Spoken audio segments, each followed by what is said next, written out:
Chers amis, c'est un réel plaisir de vous retrouver dans votre émission Autrement dit, ce en compagnie de Naïs et de Patrick. Bienvenue à vous deux. Bonsoir, merci.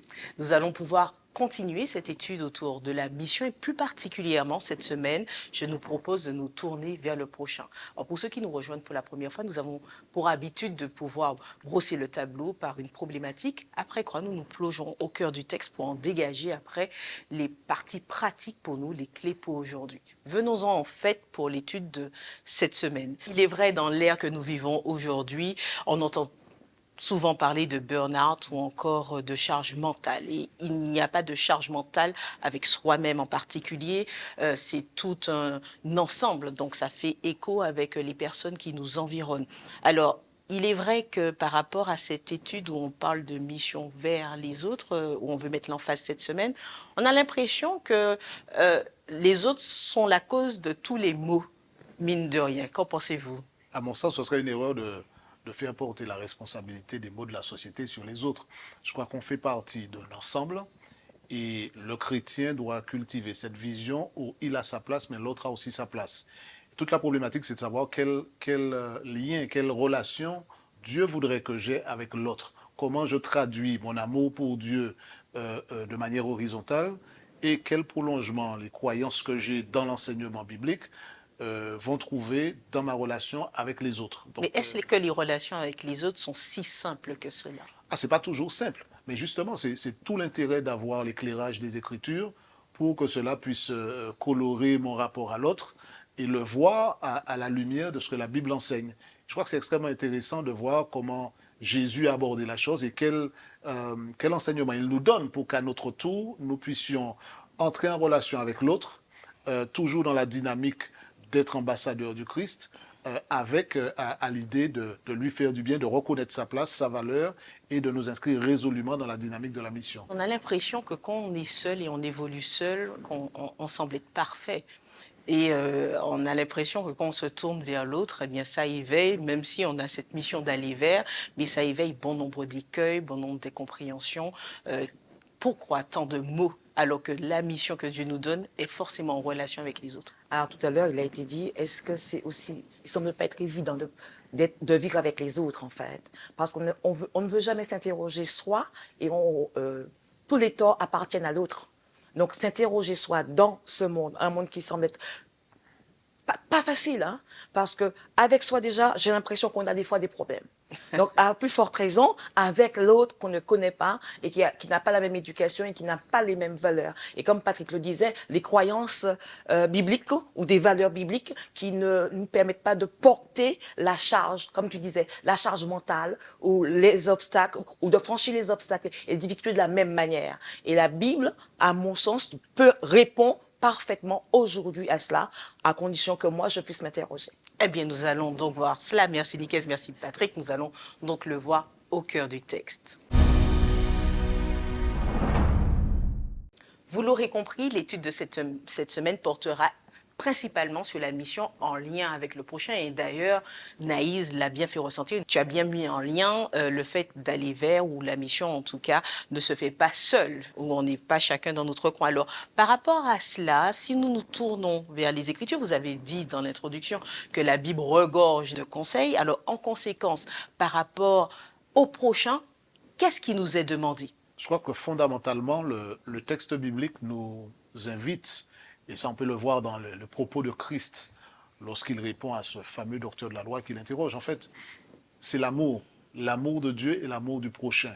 Donc je dois démontrer mon amour de manière pratique envers mon prochain, celui qui est différent de moi, celui qui pense autrement, mais qui est quand même dans le paysage. Je ne peux pas l'exclure. Et toute la beauté de l'évangile, c'est de m'amener non pas à focaliser mes regards sur moi-même de manière égoïste, mais à voir l'autre qui est là et de le considérer comme quelqu'un vers qui je dois aller parce que je demeure missionné par Christ. Je suis un ambassadeur, j'ai quelque chose à apporter à l'autre. Donc je ne peux pas simplement emprisonner ma religion, ma spiritualité dans un rapport uniquement avec Dieu sans que ça ne trouve un prolongement dans mon rapport avec l'autre. Et Jésus le dit clairement, aime Dieu, aime ton prochain. Et cette partie-là, on ne peut pas l'exclure. Je dois aimer mon prochain, pas de manière théorique, mais parce que je l'aime, j'irai vers ce prochain. C'est vrai que pour ceux qui nous rejoignent, c'est vrai que la mission donnée à les fêtes de toutes les nations des disciples, les baptisant au nom du Père, du Fils et du Saint-Esprit, on peut le retrouver dans Matthieu 28, 18 à 20 pour ceux qui nous suivent.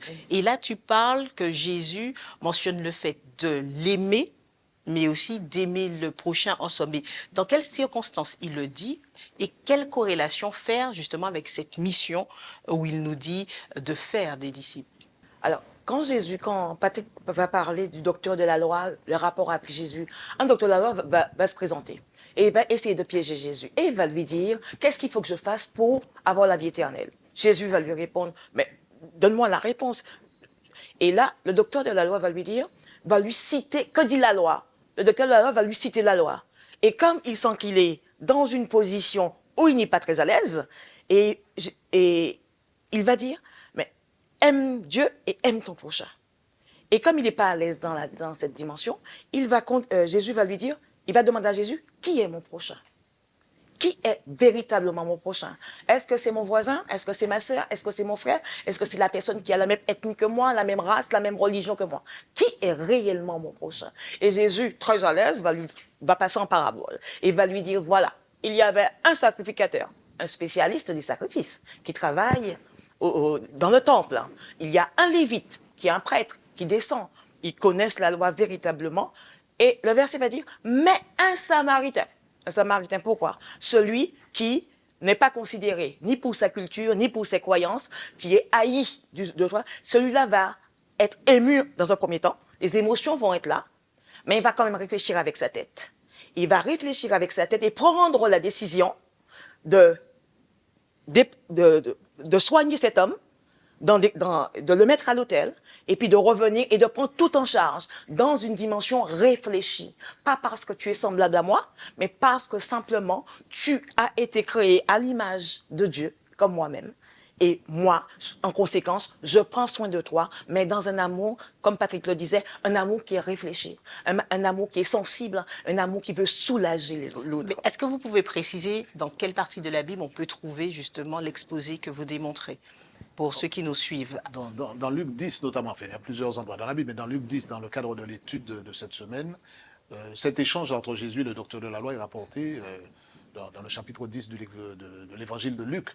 Et c'est extrêmement intéressant de lire cette histoire, puisqu'il y a plusieurs aspects qui ressortent. Celui que Naïs a mentionné est clair, l'échange de Jésus avec le docteur de la loi. Le docteur de la loi, oui, et nous allons le voir justement section par section. Tout d'abord, Naïs mentionne la question du docteur de la loi, qui demande justement que faut-il faire pour avoir la vie éternelle. Juste comme l'étude du trimestre est sur la mission, j'aimerais que vous puissiez nous dire quelle liaison on peut faire entre cette vie éternelle demandée par le docteur de la loi et la mission que l'on peut avoir sur Terre, pour après comprendre ce qui sous-tend tout cela. On peut être tenté, comme le docteur de la loi, de dire, voilà, je veux avoir la vie éternelle. C'est légitime comme souhait, d'accord? Je désire avoir la vie éternelle. Après tout, c'est ce que Dieu promet. Mais le lien est clair dans l'esprit de Jésus, et c'est ce qu'il veut faire entrer dans la mentalité de ce docteur de la loi. Il ne s'agit pas simplement de dire, je souhaite avoir la vie éternelle, je veux avoir la vie éternelle, que dois-je faire? Donc il est dans une démarche, voilà, je dois faire un certain nombre de choses. Et pour lui, derrière la question qui est piégeuse, il s'agit de démontrer qu'en fait, en tant que docteur de la loi, il peut cocher toutes les cases. Et Jésus va prendre à rebrousse-poil un petit peu son argument, en lui disant que la meilleure traduction de l'amour qu'on a pour Dieu, eh bien, va se démontrer à travers la manière dont pratiquement j'entrerai en relation avec l'autre, y compris, et j'ai presque envie de dire, surtout envers celui que peut-être culturellement je serais amené à mettre un petit peu au bas de l'échelle, à caser dans une catégorie inférieure. Donc je crois que la vie éternelle, c'est de connaître Jésus, de lui ressembler, de marcher comme lui. Et Jésus va faire une formidable leçon de choses avec ce docteur de la loi, en lui expliquant, comme il sait si bien le faire à travers des histoires pratiques, des cas d'école. Il va lui montrer... Des paraboles, comme voilà, des paraboles. Il va montrer à cet homme que la vie éternelle ne consiste pas simplement à être un docteur de la loi, à être bien enraciné dans l'orthodoxie doctrinale, mais plutôt de dire que tout ça se traduit de manière pratique dans des actions envers l'autre qui vont démontrer l'amour de Jésus. J'aime beaucoup cette phrase que Jésus a prononcée dans un autre évangile, dans Jean 13, verset 35, si ma mémoire est bonne, où il déclare Eh bien, à ceci, tous connaîtront que vous êtes mes disciples si vous avez de l'amour les uns pour les Alors, autres. qu'est-ce que l'amour? Je comprends dans vos propos et par rapport à la parabole que tu as décrite, Naïs, que l'amour sous-tend tout cela, notre mission même sur Terre. Mais est-ce qu'on a des indications sur ce qu'est l'amour? Parce qu'on peut penser aimer. Oui, alors oui, on aime tout. J'aime ma voiture. C'est de quel amour il C'est pas encore s'agit? une Ferrari, mais j'aime ma voiture. Donc on peut aimer plein de choses, mais il faut que cet amour, et souvent quand moi j'aime, c'est de l'amour émotionnel. Donc c'est un coup de cœur, ça me fait palpiter et je me dis que j'aime. Et puis ça redescend tranquillement. Donc quand Jésus va parler d'amour, il va parler d'amour principe. C'est quand je le disais, en fait, un amour qui soit réfléchi. C'est pas je prends volontairement, Florence, la décision d'aimer ce qui ne me ressemble pas. Je prends volontairement la décision de soulager celui qui a besoin de moi. Mais donc à ce moment-là, ça ne retombe pas. Et même des fois, hein, on peut aimer à son détriment et entrer dans une dimension de service, d'amour du prochain par rapport à l'autre, sans qu'on ait bien mesuré l'échelle. Parce que souvent, notre amour est mesuré en fonction de l'échelle que je me suis construite. Mais c'est en fonction de cette comment échelle-là. ne pas construire l'amour par rapport à l'échelle que j'ai moi-même en termes de valeur et en termes Alors moi, je te de répondrai vision 2 personnelle? Timothée 3, verset 16. Toute écriture est inspirée de Dieu et utile à tout amour qui n'est pas basé et toute foi et toute action qui ne dément pas sur les écritures, fondées dans ce que disent les écritures, me semble, me demandera beaucoup d'efforts. Beaucoup d'efforts, mais sur la langue, je vais m'essouffler parce que je ne me suis pas appuyée sur le véritable amour. Et il va le dire et Matthieu chapitre 22 va le dire en 37-40. Voilà, le plus grand des commandements, c'est aime Dieu de tout ton cœur, de toute ton âme, de toute ta pensée. Et voilà un second qui lui est semblable. Aime ton prochain comme toi-même. Donc, si je m'aime, et que je sois honnête avec moi-même, je peux l'être avec l'autre. Et à ce moment-là, entrer dans cette mission avec mon prochain. La mission, Jésus a été envoyé, il m'envoie à mon tour pour être dans cette dynamique avec l'autre. J'insiste sur cet Oui. amour principe que vous mentionnez. Mais est-ce que la Bible nous éclaire encore sur son application, comment elle peut se décliner? Alors, dans le prolongement de ce que disait Naïs, là encore, le Christ est en train de briser des mythes.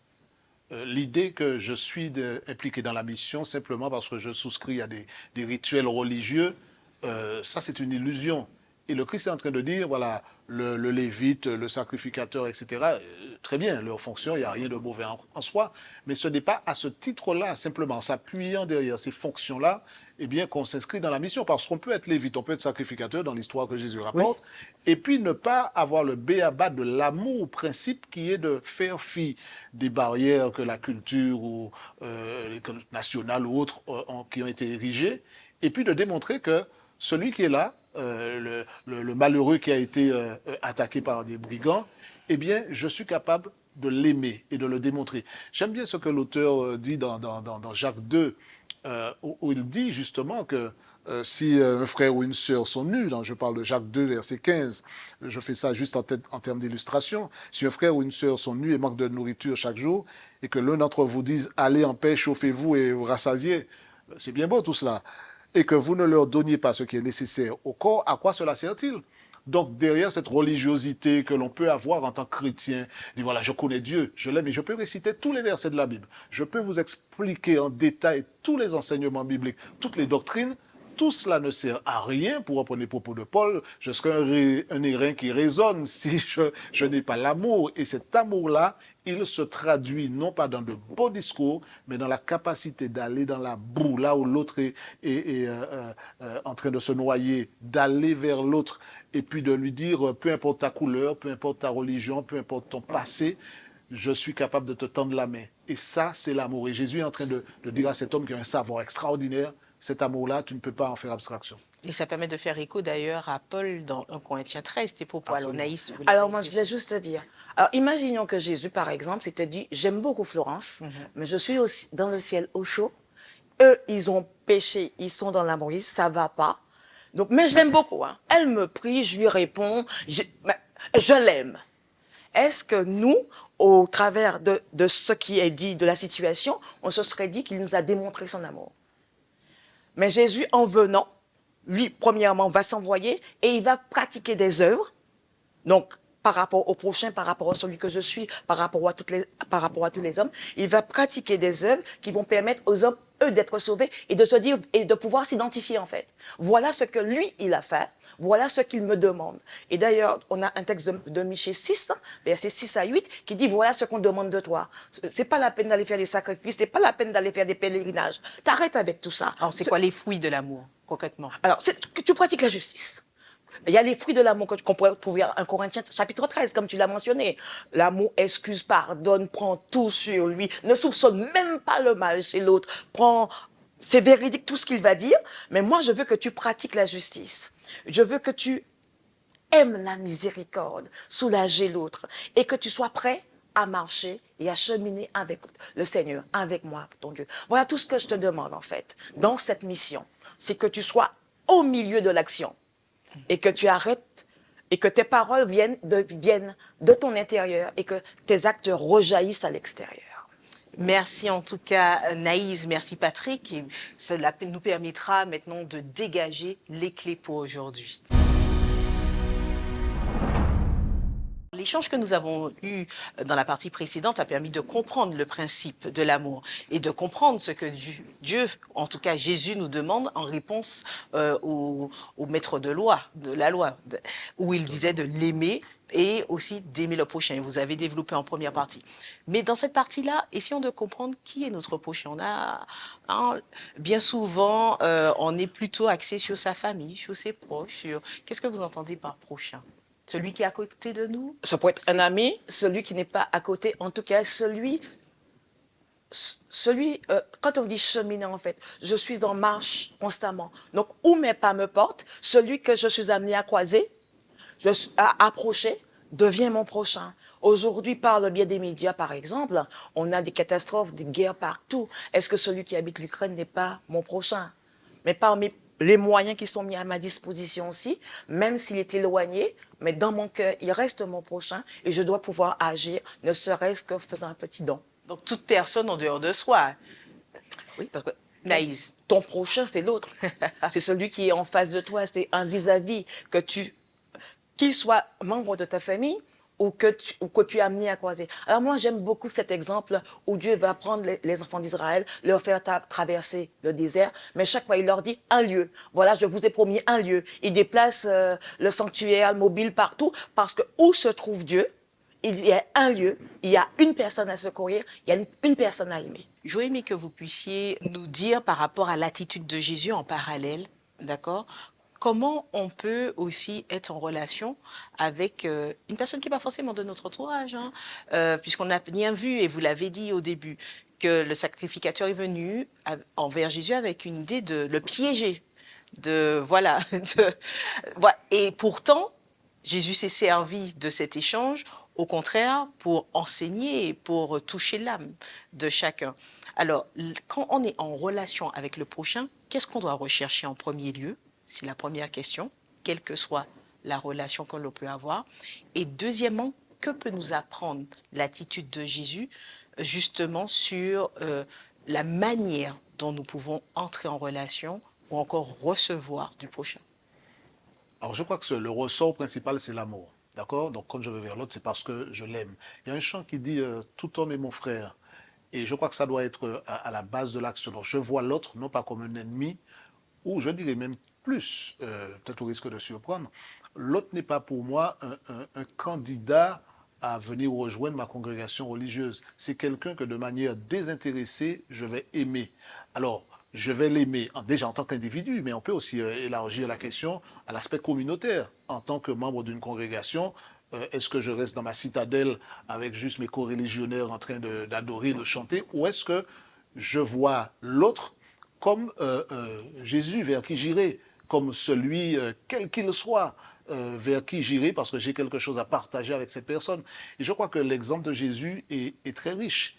Il n'a pas fait de discrimination. Il est allé vers tous les autres. les personnes même que la société rejetait, que ce soit les publicains, collecteurs d'impôts, les prostituées, les gens de mauvaise vie, il est allé parce qu'il a quelque chose à apporter. Et nous, dans le prolongement de l'action de Jésus, nous allons vers l'autre, pas parce que nous sommes meilleurs, mais simplement parce que nous avons reçu de Christ quelque chose que nous voulons partager et nous avons été missionnés. Donc le Seigneur nous dit, va vers l'autre. Et nous allons vers l'autre parce que nous obéissons à la parole du Christ et nous sommes convaincus que ce que nous voulons lui apporter va le placer sur une trajectoire qui sera pour lui une trajectoire d'épanouissement, d'enrichissement à tout point de vue. Donc l'idée c'est d'oser aller en tant qu'individu et même en tant que communauté. C'est tellement facile de rester chez soi. Oui, mais par rapport à ce que tu dis, Patrick, c'est que d'être bien à l'aise. Par rapport à ce que tu dis, aller vers, est-ce que ça ne fait pas confusion pour certains ou c'est une question d'être dans le faire? Il faut faire du bien, allons, parce que c'est notre mission, voilà, d'essayer de voir le fruit, de porter le fruit tout de suite, alors que peut-être à l'intérieur, j'ai pas envie de le faire. Dans le sens, alors, du coup... On devra s'interroger. Parce que je peux, alors, on n'est pas dans le jugement. C'est qu'est-ce qui compte, mais oui, mais c'est la question, mais je le dis clairement, voilà. Certains se fourvoient en croyant que parce qu'ils ont fait, ça leur permettra de gagner des points. On n'est pas dans un concours. En fait, la démarche, comme j'ai dit, le ressort principal, c'est l'amour. Donc, la motivation que j'aurai, si elle est bibliquement fondée, bon, elle permet d'écarter ce genre de travers-là. Mais effectivement, il ne faut pas avoir peur du mot faire.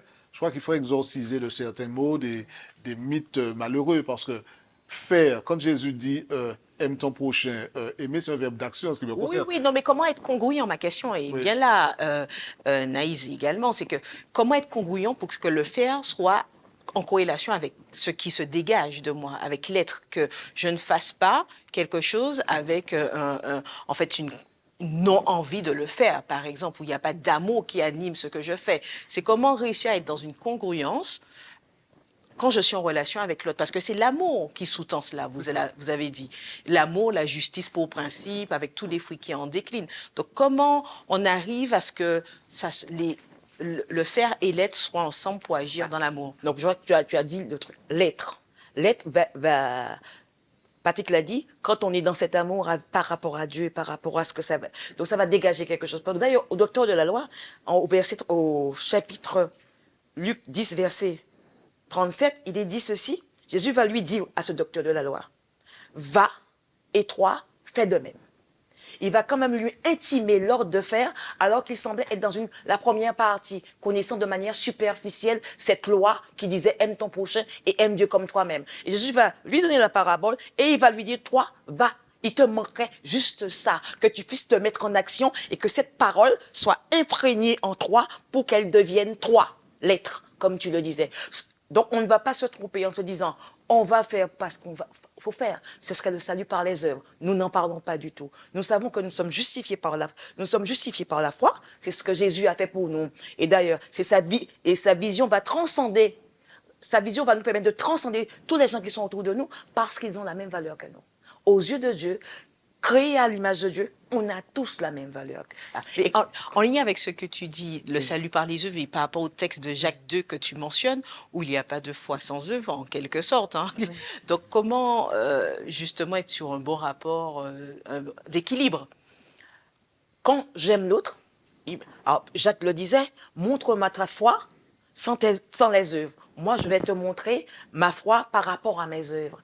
Quand j'aime quelqu'un, quand ce qui se dégage de moi n'est pas du calcul, n'est pas de l'intérêt, je démontre par là que j'ai reçu le véritable amour qui provient de Dieu et là, je peux le redonner. Je ne suis plus dans une dimension où je dis, je fais pour, où je mets des croix, j'ai pointé, j'ai été distribué 3 priorités, c'est bon, j'ai donné 5 €. Je ne suis plus dedans. Je le fais parce que sur ma route va se présenter un besoin auquel je répondrai parce que cette personne a autant le droit, a autant de valeur que moi, et si je suis sur son chemin et que je puisse le faire, ben je le ferai.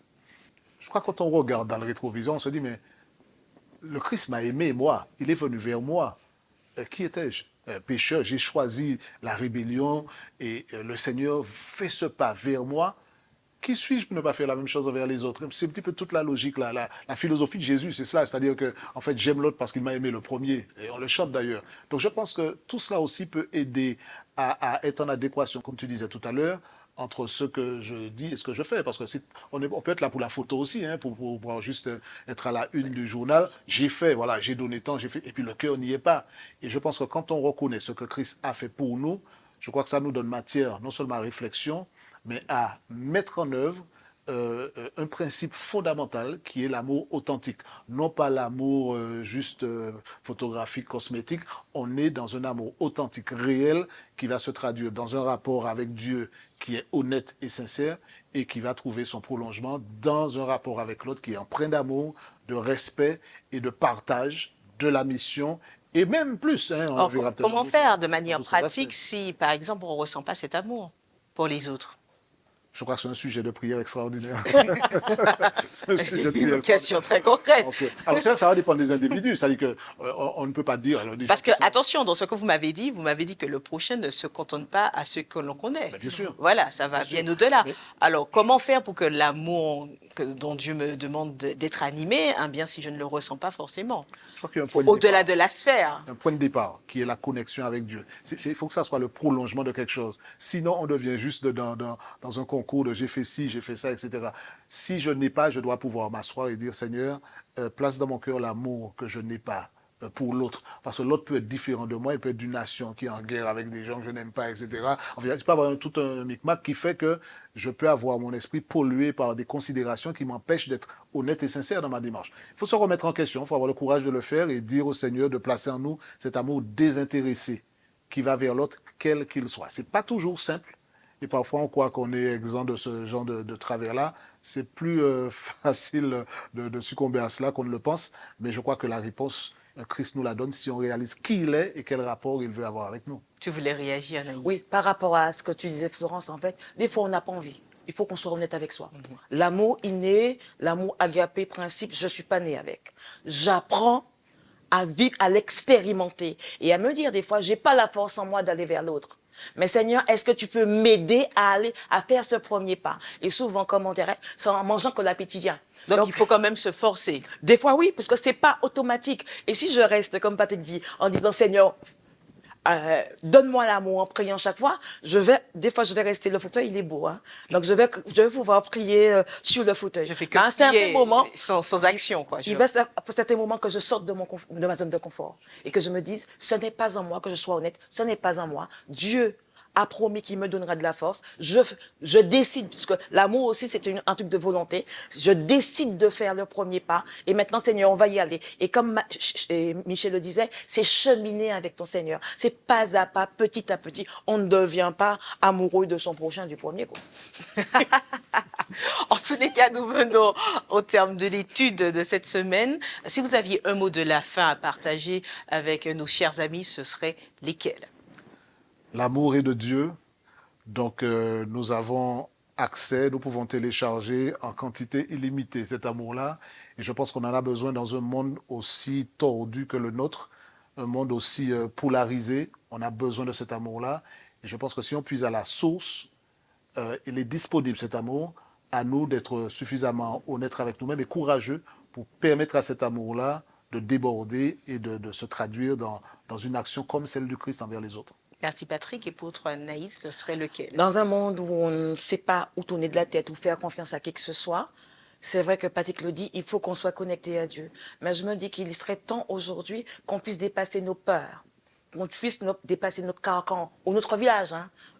C'est Judée, la Samarie ou ma propre maison pour me dire que là, j'y vais. Puisque Christ m'a dit qu'il serait avec moi tous les jours et que c'est lui qui m'a envoyé vers l'autre, ou vers moi, ou vers l'autre, puisque c'est lui qui m'a envoyé, moi, je dis chiche et je prends le défi, j'y vais. Merci Naïs, merci Patrick, merci à vous d'avoir été des nôtres. Donc ma foi, soyons les vecteurs de l'amour. Tel est le message de cette semaine envers notre prochain. C'est un plaisir d'être avec vous. Nous vous donnons rendez-vous à un prochain numéro d'Autrement dit. N'hésitez pas à liker si cette émission vous a fait du bien, mais également à la partager. Elle pourrait bien faire du bien à d'autres. D'ici là, au plaisir.